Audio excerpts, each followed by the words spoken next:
তো চলো আজকে কী কী রান্না করছি দুপুরবেলা দেখিয়ে দিই। তো আজকে তো আমাদের এখানে ভোট। তো তোমরা কি ভোট দিয়েছো? আমার কিন্তু সকাল সকাল ভোট দেওয়া হয়ে গেছে। তোমরাও সকাল সকাল ভোটটা দিয়ে আসো। তো রান্নাবান্না কী করছি চলো তোমাদেরকে একবার দেখিয়ে দিই। প্রথমেই দেখো মাংস হবে। এই যে পেঁয়াজ ভাজা দিয়েছি, আর এখানটা আছে লাউ বড়ি। লাউ বড়িটা বসিয়ে দিয়েছি।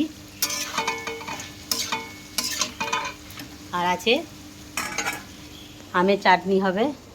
এই যে আমটা কেটে নিয়েছি, এই চিকেনটা ধুয়ে নুন আর সর্ষের তেল মাখিয়ে রেখেছি। আর মাংসটা কিন্তু বন্ধুরা আমি কালকে এনে রেখেছিলাম, আজকে তো বাজার বন্ধ। এই যে মাংসটা আলু বাটা মানে ভেজে নিয়েছি, আর এই যে চাল ধুয়ে রেখেছি, ভাত হবে। তো চলো রান্নাবান্নাটা করে নিই, আবার পরের ভিডিওতে তোমাদের সঙ্গে দেখা হচ্ছে। হ্যালো বন্ধুরা, তোমরা সবাই কেমন আছো? আশা করি তো খুব ভালোই আছো। তো চলো আজকে দুপুরবেলা কী কী রান্না করছি তোমাদেরকে একবার দেখিয়ে দিই। কী কী রান্না করবো তো আগে তোমাদেরকে একবার দেখিয়ে দিয়েছিলাম। তো এখন পরের ভিডিওতে রান্না কমপ্লিট হয়ে গেছে, তো সেটাই তোমাদেরকে দেখাবো। প্রথমেই দেখো স্যালাড থেকে শুরু করছি আজকে। আর এইখানটায় দেখো আমের চাটনি করেছি একদম জেলি জেলি করে, আর লাউ বড়ি,